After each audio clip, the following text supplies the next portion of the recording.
Here with Cllr Deirdre Conroy, delighted to be out canvassing here in Ringsend in Dublin Bay South, and big issue on the doors is housing, and people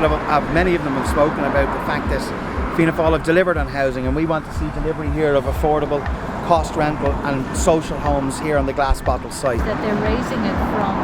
10% social, 10% affordable up to 25% in the mix, which would be really helpful, but I'd like to be sure that that's going to happen, because this is what everybody's asking us. What's it going to be? Exactly, and look, it's a good question, and actually with Deputy Jim O'Callaghan out here as well, I met with residents not so long ago, so in a very short space of time, and hopefully with you as our new TD here in this area, we'll be sitting down with the interested groups, and most importantly the residents here who we met before, who want homes for their kids. So concerned about the housing crisis, but this is the party that can get housing resolved.